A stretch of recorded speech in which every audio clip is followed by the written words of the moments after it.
It is a shame with the Social Freedom Tribe. I'm doing a video with the fire in the background. It's kind of dying down, so see what happens with that. And I want to do a video on context and really like how we're feeling in certain contexts, or how we can manipulate what we're feeling in certain contexts. And so I want to start off this video by just really saying that I've learned about this through the book The Emotional Life of Your Brain by Richard Davidson. It talks about the 6 emotional styles, and one that actually really hit me was sensitivity to context. And so what sensitivity to context means is that we have a part of our brain that tells us, like some kind of GPS, where we are or what context we are in.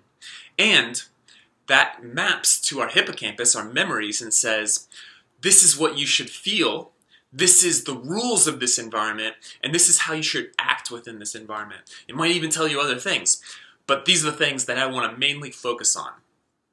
And so our brain just really says, when we're in a library, and people have different hippocampus sizes and different memory abilities and stuff like this. So with certain people, and you may experience this, if you walk into a library, you don't actually have to consciously tell yourself to be quiet. You instinctively get quiet. I'm in a library, so I need to be quiet. And you might notice this. It's more instinctual, more intuitive, and it's not really a conscious thought of, hey, I'm in a library, I have to be quiet. And you might notice that certain people don't actually have that same reaction or that same response. They might actually get loud in a library just kind of without realizing what they're doing. And so what's going on here is that the mind is having this internal GPS that says, I'm in a library, the rules are that I have to be quiet, I have to be blah, blah, blah. And we instinctually get quiet. Now, what this part of the brain also does is it says, when we're in certain contexts, when we're in certain locations, we should feel afraid and we should feel small. It may do this. And this might come from multiple factors, one of them being our childhood. So we might be in a restaurant and we might be loud and free and just wild and just having fun and just so much creativity and excitement for the world. And in this, our parents might say, hey, shut up! And as an adult, that might not affect us as much. We might say, that was rude. Oh, don't speak to me that way. However, as a child, when it's coming from our parents who we're relying on to survive, this might hit us in a way where we feel afraid and we start memorizing. When I'm in a restaurant, or when I'm near people, a lot of people, whatever we kind of memorizing with this context, we need to be small, we need to be afraid, and we need to be quiet. And it's something that just might really keep affecting us as we become adults and we start becoming really afraid and small and in large crowds and things like this. So really, and especially if you have a parent who is constantly yelling or constantly kind of belittling you, and you kind of always feel like, don't stand out, don't say anything wrong. Maybe you have somebody in your life where you grew up and there was any small thing would trigger some kind of reaction in them, and you learned that you need to really think about what you say before you say it. You need to really stifle yourself. Life is not a place where you can just be free and say whatever you want and be yourself. Like, you be yourself. Where you're not judging what you're saying. You have to really think. And you have to really try to come up with something where somebody likes you. So you're constantly in every conversation you have with people, how can I get them to like me? How would they care if I said this? And our brain is constantly thinking in these different contexts and putting these rules of, I need to stifle myself, I need to be small, I need to be afraid. And what I've found is when I actually just start getting myself to feel more confident And by being big, forcing myself, my body language to be big and energizing myself, and just actually start practicing conversations with people where I'm present to them when they're speaking. I'm not thinking about what to say next. And when it's my turn to speak, I take risks with what I'm saying. And there's somebody that said, somebody named Owen Cook, I really love this phrase that he uses, proof not promises. Basically, when you try to take that risk and just say whatever is on your mind and just kind of let go, what ends up happening is you start gaining proof that things are fine. And people might be at different levels. There might be just things that are overwhelming to say. And so really just kind of accept where you are and say what's just on the edge of just letting loose. Like what is on the edge of comfort, where I'm not too loose that it's just overwhelming and scary, but just really at a comfort level and at a comfortable level of letting loose and just really trying to stay present, meaning you're not thinking, you're more in your body, you're more in your awareness and in your attention on the person or wherever it's divided. You're just not constantly locking your attention into your brain and just constantly thinking about what to say next, where you just let loose and you just let go and you just see what happens. And maybe some bad things will happen, but there's also a way to recontextualize bad stuff, where to some people, I'm kind of going off on a tangent with this, but if you bear with me for a second, with some people actually, when you say something and there's a negative reaction or negative response, then we might internalize that as our fault and, oh, I need to go back to stifling myself, I need to go back to thinking about what I have to say or before I say it. However, if you just really take that as their experience and you allow it to guide you, or there's numerous mindsets that you can have when somebody has a negative response to something that you say. You can just use the mindset of, interesting, I let loose and I learned a lesson from it. I'm going to let this lesson impact me and I'm going to learn from it. And I'm going to keep going loose and staying loose and taking risks, because even the negative responses or reactions actually help me learn. So I'm going to take the lesson from this and I'm going to learn from it. So what I've learned with starting a business, a lot of entrepreneurs say that this is, stop doing research and just go out there and start the business, because the lessons start coming as you start making mistakes, as you fail. And so really the people that are taking risks and they're just letting loose, they're actually learning at a lot more efficient pace. And what's interesting is that a lot of people have these rejection or negative response avoidance tendencies because they really feel negatively impacted by it. But that's another context where when somebody, this is getting really out there, so just stay with me and I'll try to go back to the main point. So when the context of somebody's giving you a negative response or a negative reaction, you can actually train yourself to say, in this context, when somebody's giving me a negative reaction, I'm not going to freak out. I'm not going to have this emotional response of freaking out. And the way we do this is we relax, we breathe, we actively change our body to say, no, you're going to be calm in this environment, you're going to be calm in this context, and open up.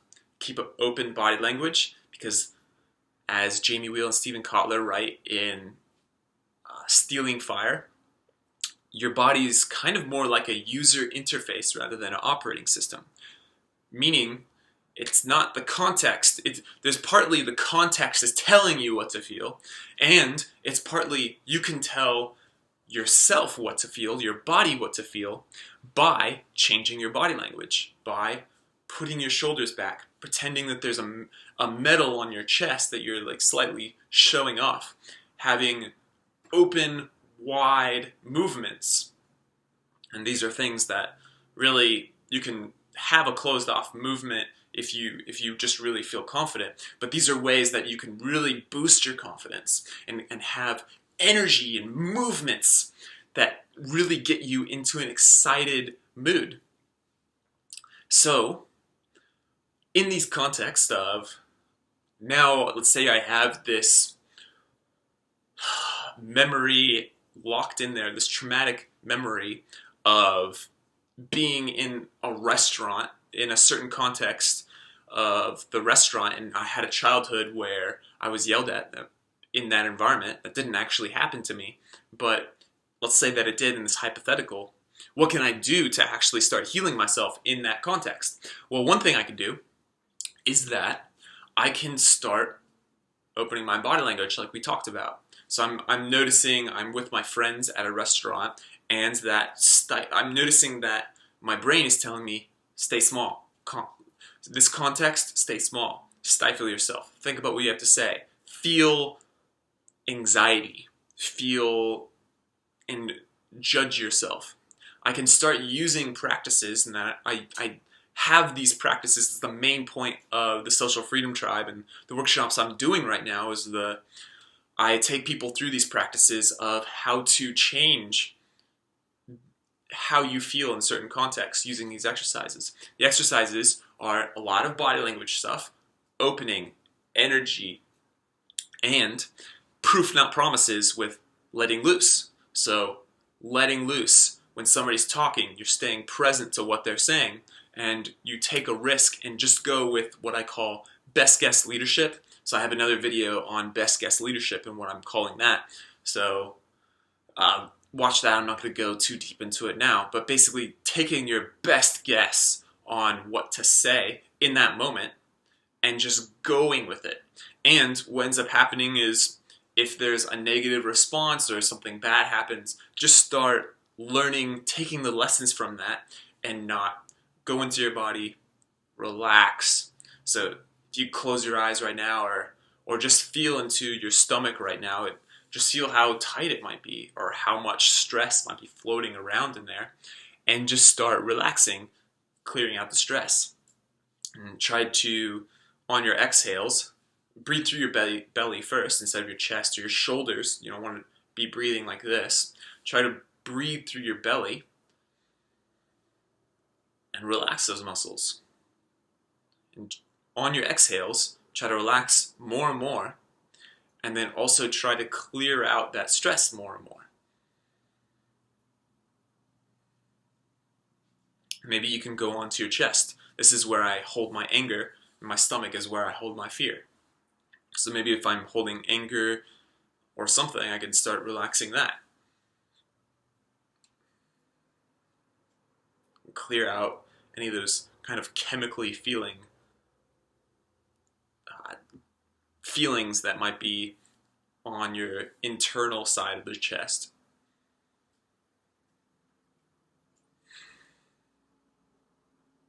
And you might go to your shoulders. This is typically where I feel tight if I'm having expectations of myself or I'm really holding a lot of responsibility. I can relax those.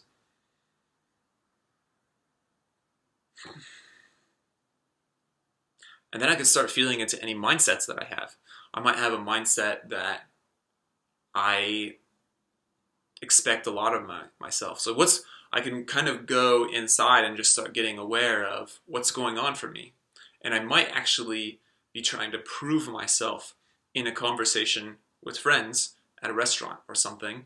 And I might notice that and just relax it and kind of let go of it.